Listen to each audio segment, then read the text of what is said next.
जय हिंद। मैं योगी देशमुख और आज हम बात करने वाले हैं प्राइवेटाइजेशन को लेके। प्राइवेटाइजेशन को लेके काफी सारे लोगों के मन में मिथ है और बहुत सारा भ्रम भरा हुआ है। प्राइवेटाइजेशन का मतलब केवल ये नहीं होता है कि देश की संपत्ति को बेचना। ये अगर आप एक पार्टी के दृष्टिकोण से देखें तो देश को बेचना ही होगा। हम यहाँ पे राष्ट्र की दृष्टिकोण से देखते हैं और आज हम बात करने वाले हैं प्राइवेटाइजेशन को लेके। 1991 की बात है। देश में इकोनॉमिक राइज आया हुआ था, आर्थिक संकट आया हुआ था, जिसके चलते देश में काफी ज्यादा कर्ज बढ़ चुका था, व्यापार ठीक से नहीं हो पा रहा था, भारत में इतना प्रोडक्शन नहीं हो पा रहा था किसी चीज का कि वो बाहर एक्सपोर्ट कर सके। अब क्यों नहीं हो पा रहा था, उसका केवल एक ही कारण है, वो है सोशलिस्ट विचारधारा की सरकार। सोशलिस्ट विचारधारा का अर्थ होता है गवर्नमेंट का हर चीज पे कंट्रोल होना। गवर्नमेंट आपके बनाए द्वारा हर चीज पे उनका कंट्रोल हुआ करता था। व्यापार से लेके हर चीज पे गवर्नमेंट, जो कंपनीज रहती थी उनके ऊपर भी गवर्नमेंट का कंट्रोल रहता था, और जो प्राइवेट कंपनीज है उनके ऊपर भी 100% हम कह सकते हैं इतना कंट्रोल हुआ करता था उस समय पे।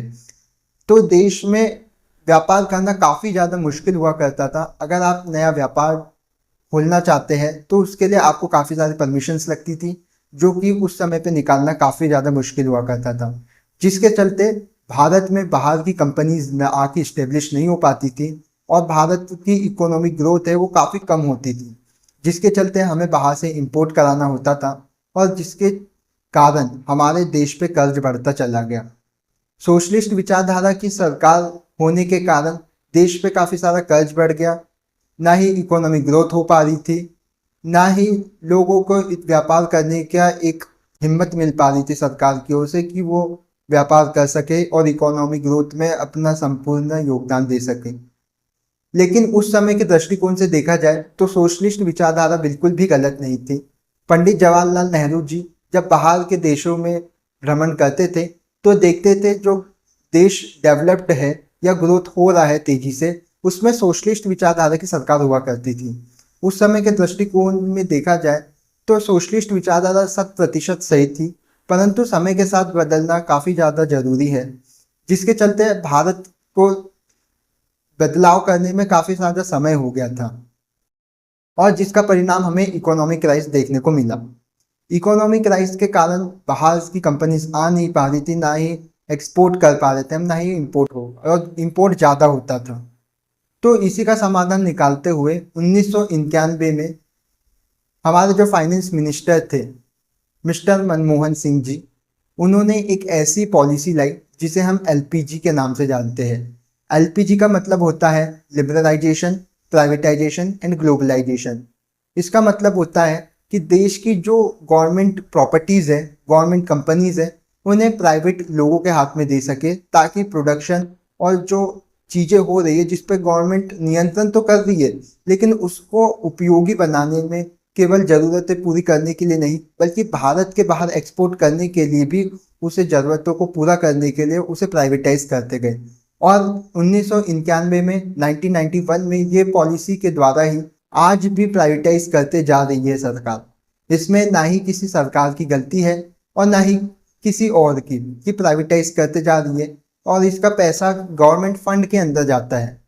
और रही बात सोशलिस्ट विचारधारा सरकार की, तो उस समय के दृष्टिकोण से देखा जाए तो ये 100% सही थी, क्योंकि उस समय पे जो इकोनॉमिक ग्रोथ हो रही थी वो सोशलिस्ट विचारधारा से ही हो रही थी, गवर्नमेंट के कंट्रोल के अंदर हो रही थी। लेकिन समय के साथ बदलना आप सभी को भी जानते हैं कि जरूरी होता है। तो जिसी के चलते आज देश हमारा कैपिटलाइज की ओर बढ़ते जा रहा है, निजीकरण की ओर बढ़ते जा रहा है। लेकिन ऐसा भी समय नहीं आएगा कि गवर्नमेंट पूरी प्रॉपर्टी बेच दे। वो एक सीमित, एक लिमिट तक के ही गवर्नमेंट की जो कंपनीज हैं उसे प्राइवेटाइज करेगी, और मिश्रित, हम मिक्स्ड इकोनॉमी के रूप में अभी भी देखे जाते हैं और आगे भी देखे जाएंगे। सोशलिस्ट या पूंजीकरण बिल्कुल भी गलत नहीं है, इसमें केवल गलती है दृष्टिकोण की। यदि आप उस समय के दृष्टिकोण से अभी देखेंगे तो आप हमेशा गलत ही दिखाई देंगे, लेकिन अगर आज के दृष्टिकोण से आज ही देखा जाएगा तो ये 100% सही दिखेगा आपको। तो हो सकता है आपको आज कुछ सही जानकारी मिली हो कि देश को निजीकरण की ओर झुकाने का क्या मकसद है सरकार का। केवल एक ही रूल है, भारत को आगे बढ़ाना, और एक ही उनका लक्ष्य है, भारत को आगे बढ़ाना। तो आप इसमें घबराए ना। देश की संपत्ति को केवल एक लिमिट तक के बेचा जाएगा ताकि हम उभर सके उन सब चीज़ों से जो हमें भारत के इतिहास में हमने जो गलती करी थी। वीडियो को लाइक, चैनल को सब्सक्राइब और कमेंट करने की आपको बिल्कुल भी ज़रूरत नहीं है। हमारा उद्देश्य केवल आपको सही जानकारी और राष्ट्र के प्रति प्रेम जगाना ही हमारा लक्ष्य है। हम आपसे मिलेंगे अगले वीडियो में किसी नए टॉपिक के साथ। तब तक के लिए जय हिंद, जय भारत, नमस्कार।